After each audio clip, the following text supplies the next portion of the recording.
Okay, so we are live. Welcome, as always, to everyone watching us live. Welcome to those watching on the replay. So, my guest today is Fiona Bleetman. Is it correct Yeah, pronunciation of your that's surname? right. Perfect, perfect. So, Fiona, I always say this. I don't introduce my guests. I always ask you to do it yourself. Just just give us maybe some highlights about you. Anything you think is interesting, useful for people to know. In general, but also in the context of maybe our conversation today. Yeah. Well, thank you for having me. I'm Fiona. I'm a human design business specialist. For anyone that doesn't know what human design is, I'll give a very brief overview of what that is so it makes sense. So human design is a self-knowledge system. It's based on ancient wisdoms, such as the Kabbalah, the Tree of Life, the I Ching. It's also based on astrology and quantum physics. And what this system shows us is that we all have a purpose here and we're perfectly designed to achieve our purpose. We have everything we need inside of us. So I use this spiritual strategic tool system to help entrepreneurs and coaches and practitioners start and grow their businesses so that they can reach more people, create more impact, and have sustainable, fulfilling business. Good, fantastic. So I guess one of the first things we only just met last week, and you kindly jumped on this live for me. But you actually live currently in Bali. Not today, obviously. You're in the UK. But could you just give us maybe a bit of a brief? I don't know how much detail you want to go into about your journey, because I think one of the things that stood out for me was, you're young, you're living in Bali. It's kind of the dream. Yeah. But how did you get there? Because I know that's not how you started. It wasn't with an ambition to go to Bali. But yeah, maybe you could just talk to that. Yeah. So my background, I'm actually a data analyst. That was my background. And during COVID time, I had this desire to study health coaching, become a health coach, and start a wellness company. And once I qualified as a health coach, I had this big realization that in order to be successful and to start getting clients and making this into a real business, I had to become visible and find my voice. And that's where my journey with human design came in, because I felt really blocked in that area. So therefore, I couldn't market myself and start what I wanted to start. I had a coach, and she coached me based on my human design, and I was able to work through my fears and anxieties with speaking and showing up. I discovered how I'm designed to communicate, how I'm designed to operate and package things and market myself and do all the things. And it had a really profound impact on every aspect of my life, relationships, health, everything. And so then I studied the system myself, thinking I'll use this tool within inside of my health coaching company so that I can help my health coaching clients achieve their health goals quicker and more sustainably. So that was my plan. So I had been planning for a year with my boyfriend at the time to go to Bali. That was just, I think, because Bali's well known for like the health and wellness space and personal development. I think that was why we chose Bali. So I found out the day before going that he was no longer coming with me, and our relationship was on the edge. It was looking like it wasn't going to continue, and I just had to go. And bear in mind, I never would have booked flights to Asia by myself. I never would have done that. So I feel like the universe tricked me into going. Cried my whole way there. And I got there and it was really tough. I didn't know anyone. I was in Asia. At the time, I was still health coaching. So that's like what I was doing then. And it was like inconsistent income coming through. I didn't have things under my belt fully just yet. So I didn't know my financial situation. I didn't know anyone and I was just in Asia. And it was really scary. And then about 3 weeks in, and bear in mind, I flew out on Christmas Day. So I was alone on Christmas Day, completely alone. Then I was alone for New Year's Eve. And I actually took myself out in Bali because I thought either I stay in my bedroom, so stay in the hotel room and cry, or I get out and I just do something. So I took myself out for a really posh 6-course a la carte meal, and everyone's in couples and in groups. And I was like, no, I'm taking myself out. So yeah, I spent New Year's Eve alone. Then my birthday's in January, spent January alone on my birthday. And then I started to meet the right people. I moved to a place called Ubud, which is a bit more spiritual place, a bit more spiritual community. And I went out for dinner with a group of girls I just met, and they were talking about astrology. And human design is also based on astrology. It has because it's based on your time of birth. So I naturally started talking about human design. And I left that dinner with people booking in for a session with me. And I wasn't even like selling human design services, at that point, or readings. And after that dinner, some people started to book in readings with me. And then I got asked to do like a workshop in the co-working space. And I was obviously petrified. And I did it. And from that workshop, I got some clients from it. And then I was asked to come on different retreats, and I started to get, recognized there. And on the retreat, sometimes there were retreat owners that were participating in the retreat, and then they asked me, can you come and do one on my retreat? So I started basically publicly speaking, when originally that was my greatest block. And yeah, that's how the business really started. And I just quickly realized, okay, I need to pivot, and health coaching isn't for me anymore. It's not what's flowing. This is like flowing abundantly. And I just need to package it up and niche down and create it into a real business. I think that's pretty much the main bulk of the story. And that was what, nearly 2 years ago? Yeah. 2 years. There's so much in there that I want to sort of explore, because I think one of the first things is this idea of blocks. Now, you were saying you were blocked in terms of sort of public speaking, business, etc. So were you aware that you had these blocks going on, or was it through the work that you did that you suddenly realized? Because the reason I ask this is one of the superpowers I think that we should all try and develop is self-awareness. Mm-hmm. And I think that's exceedingly difficult, especially when there's so much going on. Often when you grow up, you take on a lot of what other people want you to be. You take on the values of your parents, etc., etc. So there's a lot of external things going on, and and we often don't question that. We just sort of, maybe when we move out of home, we start to build our own life. But a lot of times there's a lot of beliefs and values coming from external, however your upbringing's been. And I think for me, it was one of those things that I started to question a lot of that, these things. And it can be quite painful, because you don't, I felt at some point that I was doing a disservice to my parents. I thought they did a very good job, but there were certain things that I didn't agree with, and I just not agree with, but just weren't that aligned to me. And it felt like this resistance in a way that I was trying to fit in, and I didn't feel quite right. And then when I was going against that, I felt some sort of shame or guilt to try and explain that to my parents. Not that they ever had any issue with it. I think it was just more something that was built into how I was and how I wanted my relationship with my parents to be. And through all of that, I realized that there's a lot of blocks, things that I think have happened in my past.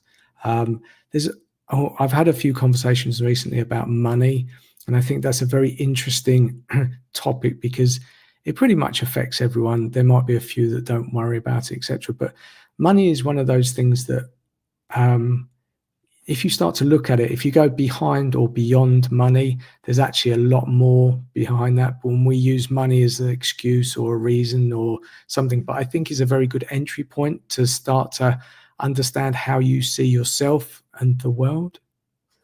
Yeah. So I've done a lot of talking, as always. Yeah.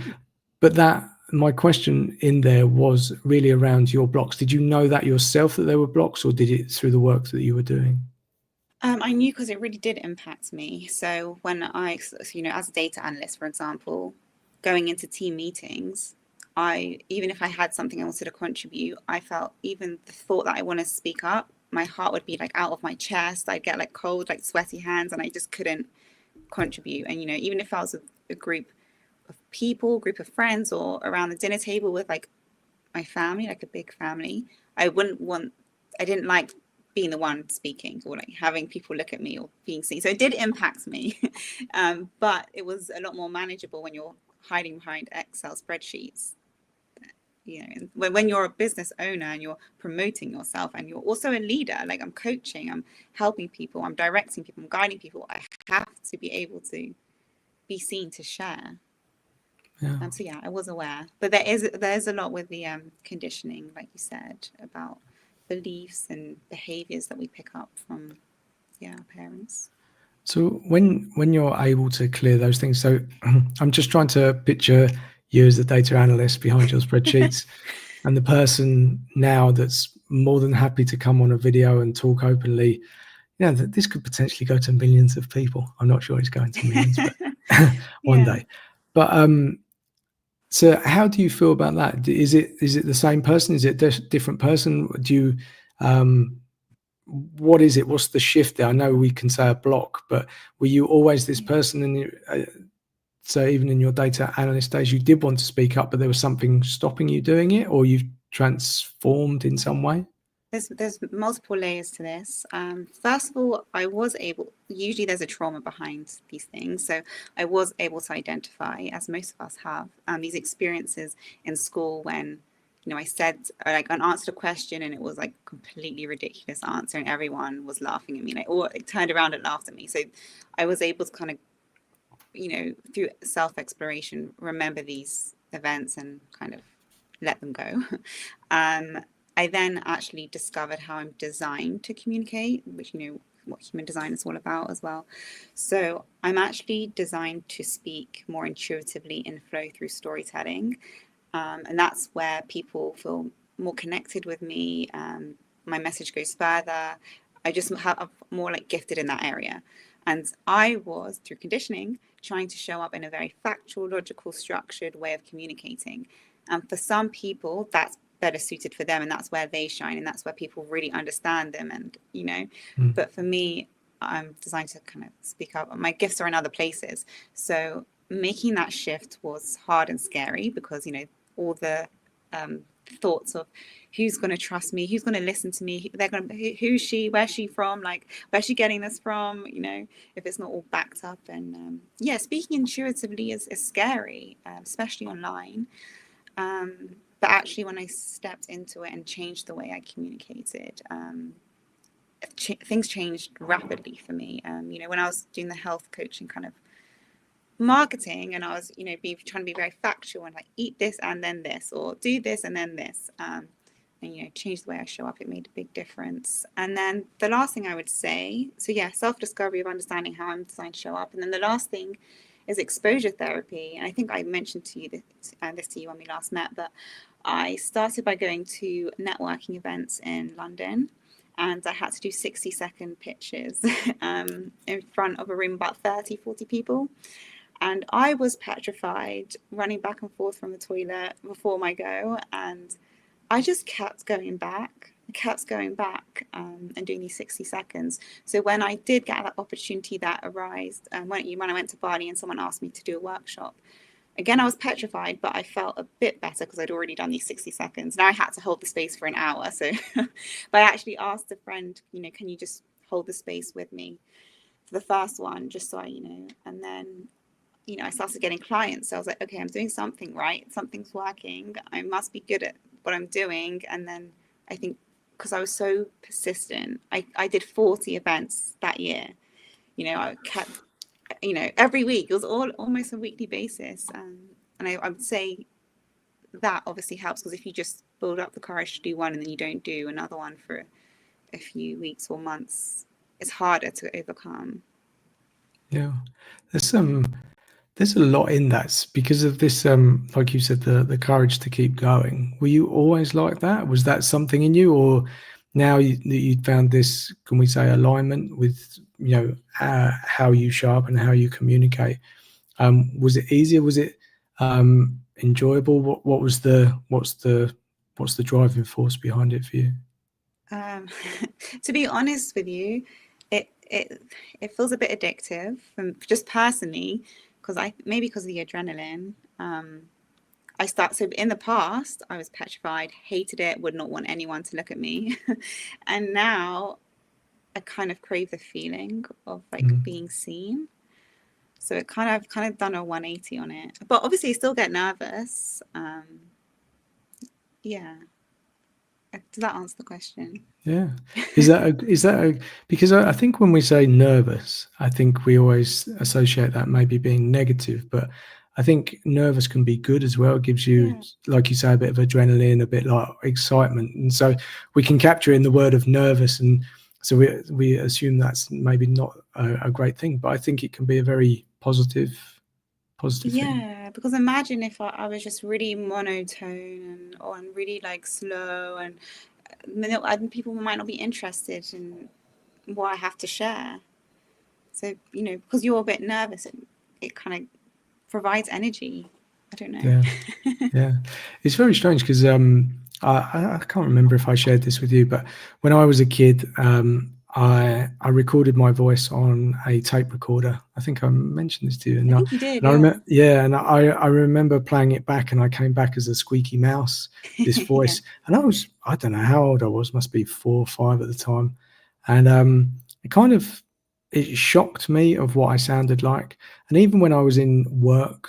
So I worked in London for a long time, and you used to leave a recorded voicemail message, and I would have to play it, sort of record it and play it back probably about 30 times. I couldn't do it when anyone else was in the office, and I just didn't like hearing me say my own name. Yeah. It made me feel very strange, especially my name. So the way that I would say it, it was really odd, and I disliked it. And Yeah. then obviously there's a computer element to it as well. So it felt very, very odd. But I can't tell you quite what the shift was. But I like being on camera. I very much enjoy it. I don't have it's not a lust to be seen, or not seen, but to be famous or anything like that. I Yeah. don't have that, and I think we often associate people being on camera as being extroverted or outgoing. I'm the exact opposite of that. You find me outside of these videos, and I'll very much keep myself to myself. Put me in a room full of people. I'm the one hanging by the table or the kitchen, really trying to sort of sink into the background. But when it comes to video, I don't know what it is. I'm happy to see it. I look at myself. I'm even looking at myself now, and I go, yeah, okay. Like it's not. Sorry, there's a fly in. um, yeah, it's a very odd thing. And when I think back to presentations maybe I've made in the past, or stood up, or been on video, I uh, I was so self-conscious, and all my focus on it was on what I looked like, what I was saying, and it's it's very strange because all your focus is on that, what you look like, how you're coming across, etc. And you forget to connect with yourself and say the right thing, and you're so consumed with all of that. But with these conversations, it's what I like about it is that I'm just engaging. I'm having a conversation that I would have with you, whether we were at a coffee shop or anywhere. And that's the beauty of it. I get to put this out on video, and people get to watch it, listen to you, hear your story, connect with you afterwards as well. And I, I, I don't know what it is, but all of that seems to work very well. But I can't remember. I can't remember if there wasn't like one moment where it just sort of shifted. I, I I can don't tell you know. what I think it is, because I was the same Okay. when I like before I got into my career now. I did hate being seen and all that stuff, but I think what makes it easier for me is that I'm so passionate about the content of what I'm saying, nothing else matters. But when I'm doing a presentation on data analytics for a housing company, like, yes, I'm thinking about, are they like, do I look good or do I look professional? And but when I'm sharing human design and the wisdom and motivation and talking about limiting beliefs and how to overcome them, like you everything else just goes away because you're so into what you're saying. And I think it's the same for you.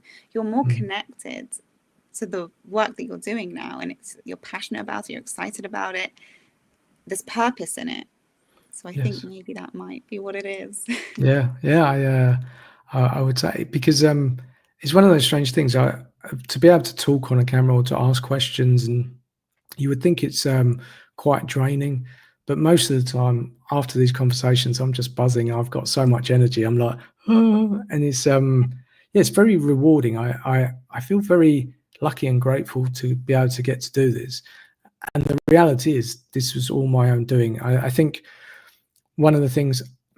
So one of the reasons for starting the whole thing was I feel that work is changing. I feel that people want a lot more from their work. I think there's the availability for that. I think old ways of working, like my dad went to work for all of his life. He took 1 week off sick when he had measles or something in his adulthood.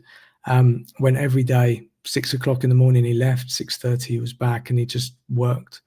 And companies, that's the way it was. There wasn't many options, but I've done the corporate thing. I liked it. I learned from it. I felt quite uncomfortable for a long time.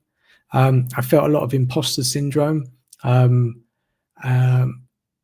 think the sad part of all of that is that I was actually quite good at it. But I often felt resistance to it. There was a lot of, for me, with so many people, it was quite it was very interesting, but it could be quite draining for me, the different personalities, a whole load of things. And then, yeah, I was good at the work, and then you get rewarded with money and maybe titles, and then you go, oh, okay, and it makes it harder to leave and to think about something else. And you've often built a lifestyle around those things, and so I think that's one of the things that I find very interesting about you, because to start your own company, you're young, and in a space that it wasn't, like you say, it was around health, but that's complete opposite of what you were doing in your day job. And then to go and do that, and to take that leap, to take that journey, and like you said, the universe kind of conspired against you, because otherwise maybe you wouldn't have made the trip. And I think I've experienced that sometimes in my past. I think things have happened and I've forced situations, and it's like, okay, and looking back, it was probably the best thing, and it taught me a lot of lessons, quite painful at the time. But yeah, you always think, oh, why is this happening, etc. But yeah, and I think there's a lot of unhappy people out there. If I say unhappy, I'm not quite sure why they're unhappy. I think they're very good at their job. I think if they were left alone to do the job that they wanted to do, or bring more of themselves, I think people would be a lot happier. And I'd like to see companies embrace that, because there seems this rigid control in this world of, if we don't have all of this and everything's rigid, then, we're going to lose control, and, we're going to lose profits. And I actually believe if you don't have to change overnight, but if you can test it, I think, and I always say this about COVID, with remote working, that one of the most surprising things was that productivity went up. And I believe why people like remote working is because they could manage their time better. They had kids at home, or families, or situations, but they still got the stuff done. And I feel that when we're in the office, certainly for me, I play pretend busy. I still do it at home occasionally, just to fool myself feeling I'm productive. But ultimately, I think people were able to manage their time and say, right, okay, if I do this at 5 o'clock when I've played with the kids or done whatever, that's fine. And I found that in my own life. I find my energy is different throughout the day, and I can structure my how I'm productive, or what I'm going to focus on. haven't mastered it, so no one reach out to me and ask me for tips because I'm still learning. But I think if companies I think if people understand more about themselves, and this kind of still ties into that self-awareness piece, and then companies allow people to embrace that, I strongly believe that work would be so much different, much more productive, profits would go up, a whole load of things. But it feels that we try to squeeze and hold on to too much control. So I think that not everyone should start a business. I think the barriers to starting your own business is very low now. I created my own company in the UK in 2018. I never made a penny of profit or anything like that, but you can just, it's easy to do. I think it's like £200 and you can start your own company. And but I think there's a lot more into business. We're not all designed to be business people. And I think the world would be a lot better if companies sort of changed how they thought about it. It wasn't just one person directing. I think if you had a collective of people working towards a goal that they felt was the right thing and they could bring all of themselves, I think that would make business a lot more fun. So it's a culture shifts really that needs yes. to be happening. It's what you like.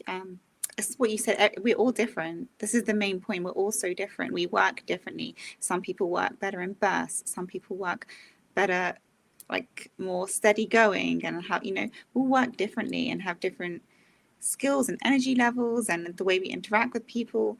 So when our managers or whatever have these certain expectations, and then we kind of like pull away. So let's say we work better in bursts. If we're so scared that someone's like looking over our shoulder the whole time, then we're going to be like burning ourselves out or creating poor quality work. But if we know, okay, I'm better if I just do an hour, then I chill for an hour, then I work for an hour, then they might produce a lot better quality work. Yeah. So I'd like to touch on that because you said you work with business owners, entrepreneurs, etc. And so most of these are based in Bali, or is it it's around the world? Or? Around the world. Okay. A lot of people come through Bali. That's where they meet me. Okay. And then, so what are the reasons people want to come and work with you? Is it because they're stuck? Is it they want something else? Do they want a complete change? Sometimes it's a lack of clarity. I have all these skills and I don't know which one to pick or how to tie them all together. So sometimes it's like clarity of, I know for sure that I want to work myself. I know for sure I want this type of lifestyle.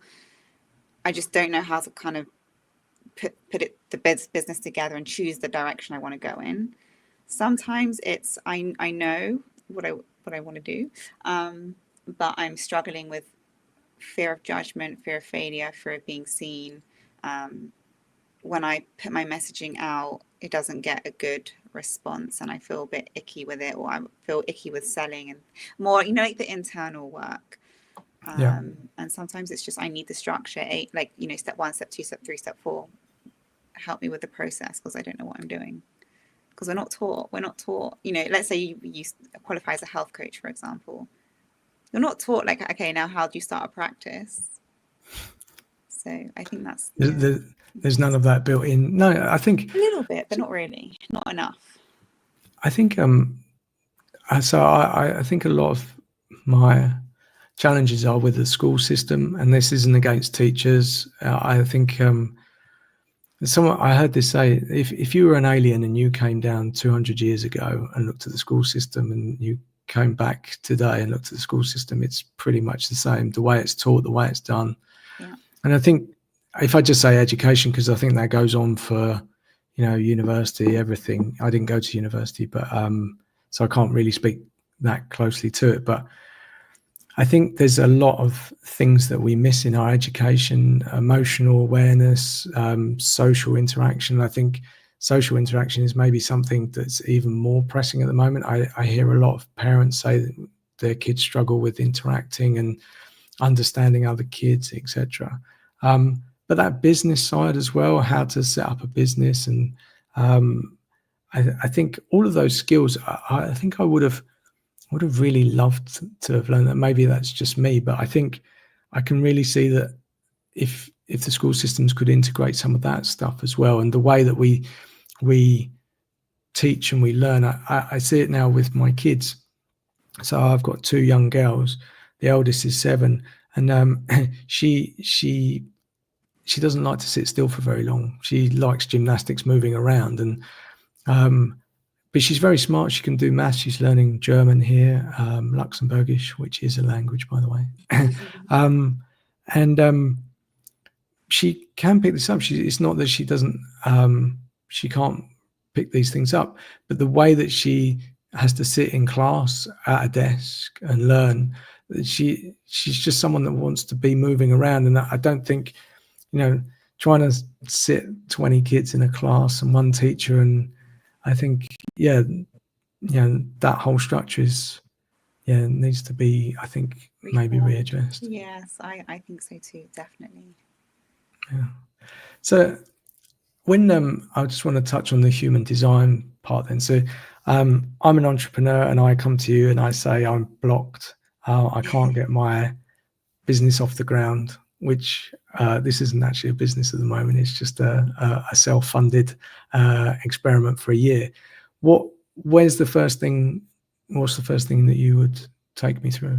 Well, the first thing I do is called a human design analysis. Well, I call it that, human design analysis reading. So, through talking with you, I'll gain an understanding of how you're currently doing things, or how you're currently, what your idea is, or how you're trying to get it out there, or, how you're currently doing things, and showing up as a person. And then I can see in your human design chart. So it's a chart. I don't know if you've seen one before, but it's like with the chakras, and slightly different, but yeah, it's like a body graph. I can see how you could be showing up and doing things in your highest potential. So we're going through the different talents and things like that, and you're either showing up in the highest expression of a talent or a lower expression. And if you're showing up in a lower expression, that's a point that we want to work on. So this is more of like the internal work, and you bridge the gap. And once I've gone through the self-knowledge, understanding of self, and how you're designed to show up and do things, then we get more into the business stuff of, what's the funnel process, from A to Z, like more of a step-by-step process. But the initial stage is all about understanding yourself, self-discovery. And sometimes we have blocks in places we didn't even know we had blocks, and that all needs to be addressed first. And then you can understand your communication style and things like that. And how long does that analysis take? The analysis is 1 hour. Okay. Just a brief, what's the word? It's like a brief taster. So I don't, go through everything in one session, but I look at the more vulnerable areas, because I can see which areas are more vulnerable, where you're more likely to be conditioned or influenced. And you can do that by what I'm saying, or because of when I was born, where I was born? So in the charts, so imagine you've got similar to the chakra system, they're called energy centers. If an energy center is undefined, which means energetically open, you're more vulnerable in that area, because energy from the external world can get in more easily and influence things. You're more likely to be influenced or conditioned in those areas. So those would be a key place to start. And then, the talents, there's like little, it's really hard to explain without the image, but then within the center, you have gates. So again, in an undefined center, the gates, which are the talents, there's more of a vulnerability that you're not showing up in the highest expression of those areas. Okay, so if I'm just to understand it, so if you had a picture of my body, and there's all of these talents, so we all have different talents based on when we were born, mm-hmm. and where we were born. Is it just those two things? Yeah. Okay. So then, And then you look into each one of those. How many talents can there possibly be? On average, there's about 20, something like that. Okay. Yeah. Okay. So each of those talents can be lacking for some reason. And then, and so when you dig into that, because when you were talking, I started thinking about psychologically, there could be something, like your example of saying something in class and everyone laughed at you. Is it something to do with that, or are you looking at something different? No, so that comes through as well. So that's like separate to human design, but that comes through within the process. The process is quite, well, the way I do it is it's kind of like therapy. And I do have quite a few people cry with me, not because they hate me, but it is an emotional process, and it's more than just looking at a graph. We're identifying, well, when did that start? Like, why is this in a lower expression, and when did that start? And you can start to go back and start to identify things. And I also studied psychology before, so my degree is in psychology, so I have kind of that background as well. Yeah. Yeah, it's I'm fascinated by people, fascinated by how we perceive the world, how we show up, and I think that fascination started with myself. I went to therapy. So when I moved to Luxembourg, I basically left my whole family, my friends, my routine, my rock, my structure, everything, to come to Luxembourg. And I started a job which I thought was going to be a certain thing, and people were very nice, but it just didn't turn out that way. And I felt very vulnerable. And my partner at the time said, "Oh, I'm expressing the way that I'm expressing it seems to be quite angry." And she said, "Oh, maybe you should go and see someone." And I was like, "Yeah, okay." So, and so I tried different therapists. Actually, I called three, two didn't answer, and the third one answered and said, "Yeah, we'll have just like a 45-minute session." And we clicked from there. And it was cognitive behavioral therapy. And it started me on a 6-7 year journey. And it was great. I think there was quite a few stages in that for me. I, I think I had some frustration, some anger, and what was interesting is that once you're aware of it, you can see those patterns showing up, and they're not always at work. They're sometimes at home. They're sometimes in relationships, and and I and I went through different stages, kind of trying to blame other people. Oh, this is the way I was born, etc. And then you kind of finally get to, I think, not acceptance, but just happy that you're who you are. And I think that didn't happen like a eureka moment, but it was um, very liberating, because you kind of go on this full journey, this little circle, and then you come back and go, yeah, I'm me, and I'm good with me. That doesn't mean that I don't have my challenges, because we all do. But ever since then, I think that awareness of myself, you can start to be, first of all, less judgmental for other people, because you're going, oh, okay, they're just going through something, or okay, if they're shouting or they're angry, it's because of some insecurity. And it just creates that small, even microsecond of a pause before you react. But yeah, ever since then, I was fascinated. And I think, um, I think as a child, we internalize stuff with a child's brain, and then we become an adult, and we don't actually know to go and address that. And then when you do, you go, oh, okay, yeah, it's okay. And sometimes it takes work. It's not an overnight. I think we live in a world where we want to snap our fingers and be the best version of ourselves. But I think actually doing the work itself was very rewarding, very enlightening.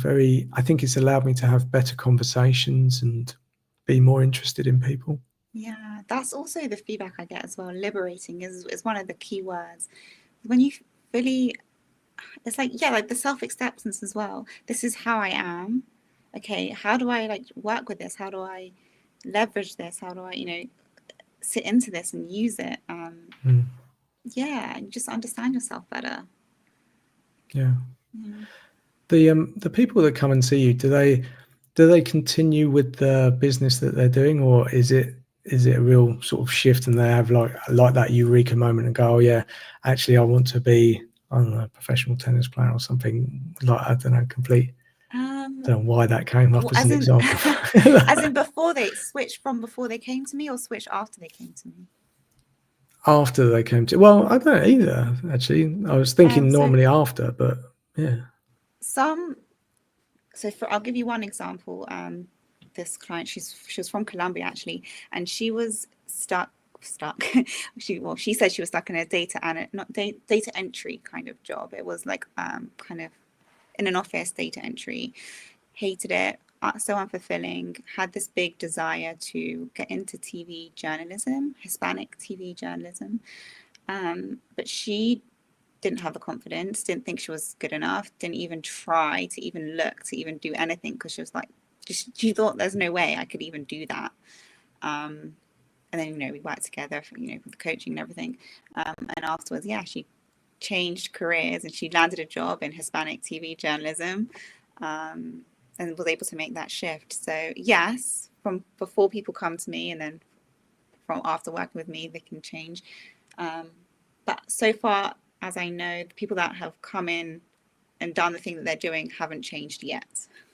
Okay. But it's also a key message: it's okay to pivot. It's never a failure if you decide, I don't want to do this anymore, or I'm more excited about this new thing.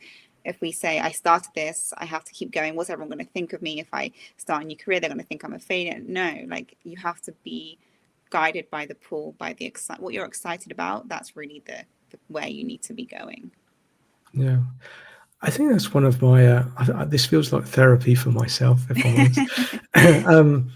One of the things I struggle with, so I've got an older brother, and he's always been my idol. I always put him on a pedestal.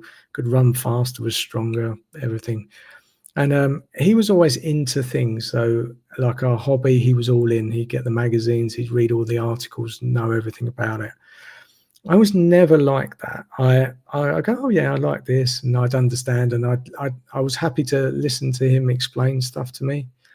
But I was never someone that went too deep into something. And I felt that I was somehow broken, or I hadn't found my thing.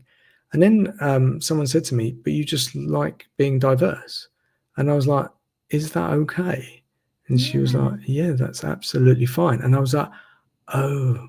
And I think a lot of this, as we talk, we're so conditioned from the outside, what people say, just do one thing, that's it, don't do anything else, find your ikigai or do that thing. I've done a lot of these things, and because I like many things, like, it becomes very confusing and very frustrating. And I kept, when you have that resistance of, okay, well, you've got to pick one thing, I'm like, oh no, but I like this, I like that. And so I give the example, I like I'm fascinated by people, but I also like cars. Yeah. It doesn't mean that I want to just be a car journalist. I don't want to do that. So, but it doesn't stop my fascination with cars or all these other things. So Yeah. but yes, I think we're so influenced by social media, and again, social media is good in some ways because it allows me to do this and have this conversation. I would not have met you had it not have been for LinkedIn.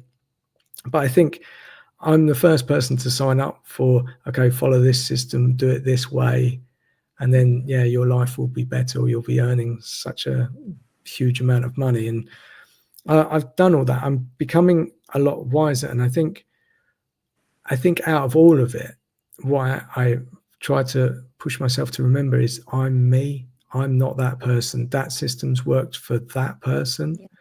And that whole understanding yourself, being self-aware, is much more important, and it will bring you more of the answers that you want, rather than feeling lost and signing up for someone else's framework that worked for them, if that makes sense. It's key.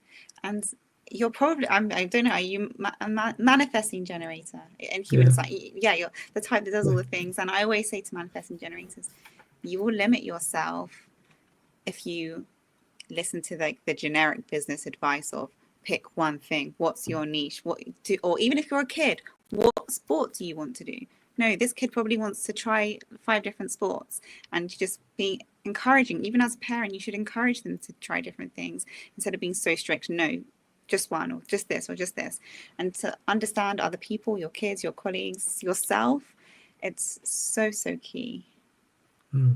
That's a very interesting point, because we, I talked about my kids, but I think when I look around at parents, and it's easy to fall into the trap. Going on, there's no shame here, because I'm exactly the same. But we often think our kids are like us, and having gone on a bit of a journey myself, I'm very open to allowing the kids to be who they are and discover who they are, because I think for most of my life I've wanted to be the good boy, the one that fits in. Self-proclaimed people pleaser, which is getting better, but I see it in the kids. There are certain things that I would like the kids to be. I have this thing about being polite and kind. I think just awareness of other people, and sort of showing up for other people. But the rest, I want them to discover who they are. And again, it falls into that conversation about schoolwork for my daughter. I was never great at school, so I can't always say, okay, do it my way. But I also just find out how it works for you. So I'm always asking her to try and understand, give her some choices of how she would like to do something, or if she's complaining about it, okay, can you think of a way that would make it better? And I think the more we allow people to be themselves, the better it is. And again, that kind of ties back into the world of work. I've had numerous conversations. We have these job descriptions, like you said, you're a data analyst. And you're put into a box, right? And that's your box, and you can't stray outside of that, because that gives comfort and structure, and you can be paid accordingly and everything like that. But that's not how life is. That's not how we are as people. And so the world is telling us so much to fit into these things and to follow. And my appraisals were comparisons of my peers, and you go, okay, so I think there's so much. I've tried to distance myself from the corporate world, but I think there is so much in that plays against us as personalities. And I think the more that we understand, the more we can adapt the way that we work, the way that we support people in work and business and in families. But it starts with that awareness, right? I think coming back to the sadness from the beginning, this is why people feel sad, because you become more and more disconnected from yourself. That's what fuels you. That's what makes you feel good and joyful and alive, is when you're connected to yourself. So when we're trying to fit into a role or a box or what we want people to see us as, we get pulled away from the true essence of who we are and what we're here to do. Yeah, and it's I think so. I remember growing up as a kid, we had the midlife crisis thing. That's always what they said, and I don't know why. I don't know if it ever happened to women, but it was always like the man goes off and buys a sports car or convertible or something like that. I don't know why it's the man, but I guess I think a lot of people have done a lot of things to fit in, to please the people around them, parents, etc. And I think at a certain stage, we reach a level, and maybe you've got everything that you want, you're buying more than you need, and you realize that there might be a small satisfaction in there, but it's short-lived, and you're not living to the thing that you really feel aligned with. And I think it's at that point you start asking questions. And I think so. As I was speaking, I was thinking, what sort of age group do you deal with? Is there a particular age group, or? I'd say from 30s to mid 40s seems to Okay. be the age group. Yeah, I was going to say something, but I can't remember what I was going to say now. Sorry. Is it about age or It was about what you were midlife saying. What were you midlife saying? crisis? Midlife crisis. Yeah, I was going to Convertible. say the amount of people that I've met in Bali that have moved there because they're, you know, early retirement, or I mean, I've got a friend, she retired at the age of 30 from her stocks, and she's just living in Bali, you know. And Jeez. the amount of people I've met like this, and when they tell me the depression that they went through, she has all the financial freedom. She could do anything. She hasn't worked. She's 45 now. She's been there 15 years. And the depression that she lived through because she wasn't, money basically doesn't make you happy. You need to be connected to yourself and have a sense of purpose. Yeah. And how is she now, though? Is she She's better, but a bit lost still. okay? Wait, is she's lost? She wants to find something to do, or she's just trying to repair some of the wounds from. I mean, I wouldn't say she's depressed anymore. She kind of worked through that. That was more at the beginning, you know, when it first kind of happened. But I'd say maybe boredom and like unfulfilled, searching for something, restless. Yeah, I wouldn't say content, not content. Yeah, it's because that's kind of the dream, right? So, like I said at the beginning, you retire early and go to Bali, and but the thing is, to get there, you've had to go through some pain. You know, it's not, you know, if it's done in the way that's aligned with you, then great. But if you've had to go through, I think you need a sense of purpose afterwards. Yeah, there's other people as well, other friends there, that, you know, maybe they sold their business or something, and it's like, now what? I have the money because I sold my business, but now I don't have a purpose. You know, that's what they're going through. Yeah, I often say this about sports. So I like to keep healthy. I always considered myself as I used to say fat kid, but I wasn't a fat kid. I was just a bit chubby. And then in my 30s, to lose some weight, I started swimming. Then I started playing squash. Then I went running with my brother, did some cycling. This is not all on the same day, by the way. This is over many, many years. But I integrated all of that into my life. So exercise. And so oftentimes we talk about exercise and we say, a lot of people go, I want to lose some weight. Okay, I'm going to start running. It's the easiest thing to do. Not easy, you know, if you've never run or you don't enjoy it. But then a lot of people set themselves a goal of running a marathon because that's the thing that seems like the right goal. I've never been one of those people because I just like doing those things. It's enjoyable for me. But most of the people that I've ever seen that have set themselves that goal, if it's a 5K, 10K, they achieve it and then nothing, then they stop. And I've said this about habits before. I think the healthiest habits are the ones that you can start small but integrate into your life, and that you can keep on doing it. And I think because I don't really think about exercise as like a pain or anything. It's almost like eating for me. It's kind of there. And if I don't do it for a while, yes, I might beat myself up, but for my age, I'm consider myself pretty healthy. You never know what's going on sometimes on the inside, but to do that exercise, and I think, you know, especially when I had kids, the ability to be able to pick them up and throw them around and, you know, have fun with them, you know, that was something. And as they get bigger, you've got to get stronger because, you know, and it keeps me kind of accountable to do that. And I think there's ways of being just enjoying it as well. And we always say,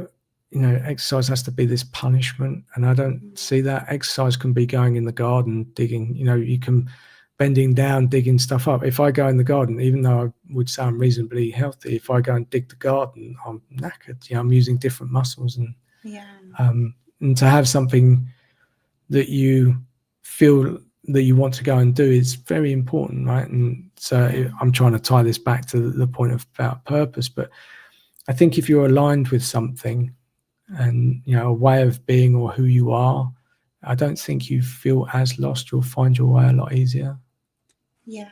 And, you know, it's same with the work, you know, how I was talking. When you're working out, it's important for you to find your way. What workout is, what do you enjoy the most? Which one? Just because your brother is running and you look up to him doesn't mean that that's for you. Maybe the squash is for you, and that's what lights you up. So then you, and even if you have no friends that doing it, and it's like feels a bit like maybe it's not really a big thing, or I mean, paddle's a big thing in Bali, so it's not really a thing here. So if I'm really, paddle lights me up, I want to do paddle, but no one does it here. It's a bit weird. No one's going to, like, it's better that you go with what fuels you than what's socially acceptable. And also, we're different in the way, you know, some people are very structured people. So for some people, saying every Monday at 9 a.m. I'm doing this, you know, that works really well for some people, and for other people, windows are better. In the morning, I will do this, or in the evening, I will do this. And that's also important to know about yourself, instead of, because if you're a windows person, but you're trying to be a structured person, and you wake up 5 minutes late, 10 minutes late, you might just not do it because you're kind of working against how you're naturally designed to work. Yeah, I think it's so.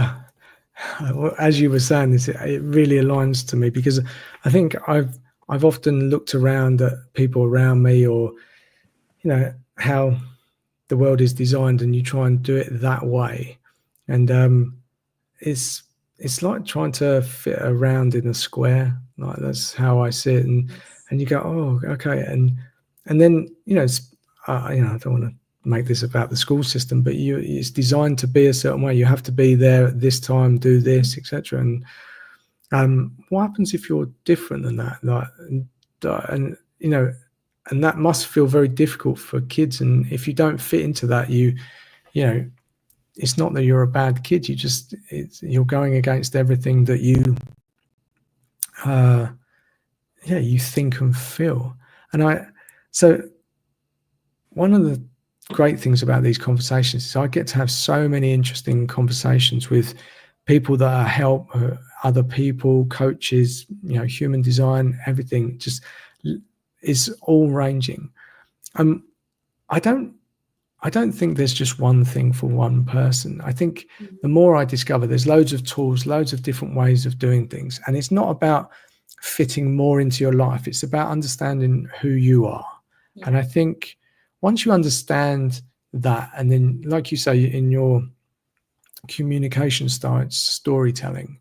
Once you understand that and you align it, everything is a lot easier. And there's loads of tools, tips and tricks. And so I say this about, so at some stage I was getting up very early in the morning, 4:30, to do a meditation, to do affirmations, to do journaling, to do a workout, all before my kids woke up. And it was just crazy. By 9 o'clock I was absolutely knackered and I wanted to go to bed, like 9 o'clock that morning. And I realized that I was adding so much to my life. I'm not a doer necessarily, but I want to try, and I want to not fix myself, but I want to see if something works for me, etc. But I think it all starts out with understanding who you are and the way you are, because then you can start to pick these tools and you can go, okay, that's how it is. That's how my energy is. Okay. And then when you do that, everything becomes a little bit easier. It might take you a little while to find out what those are, but when you understand how you are, your energy, what works for you, all of these things, you can pick these tools. I'm a very visual person. You show me a page of A4, you know, admin, my brain just absolutely melts.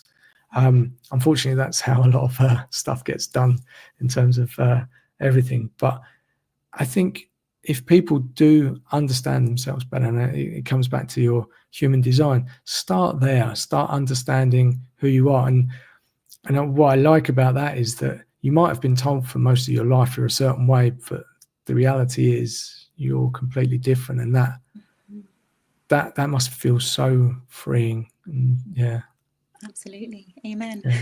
Yeah. Just on that last point about storytelling. How did you weave that into your world? Did you have that as a resource before you picked it up as a way of doing things?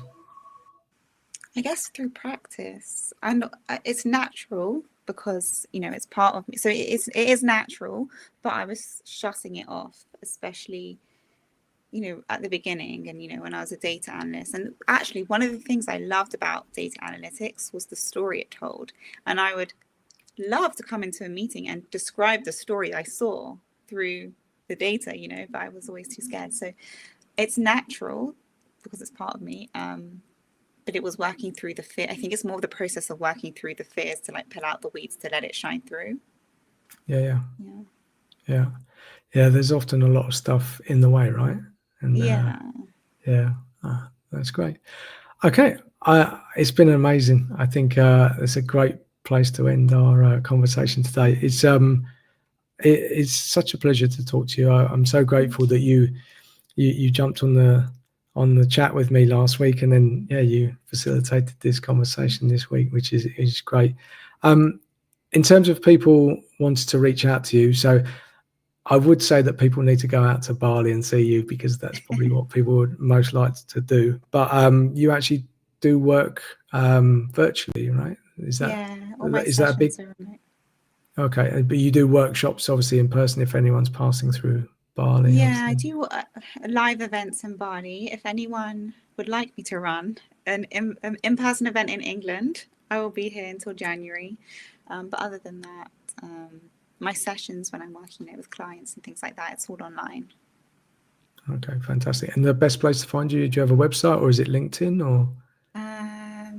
Either. So I have LinkedIn, have a website. It's www.humandesignconsultancy.com, and I'm Fiona.humandesign on Instagram.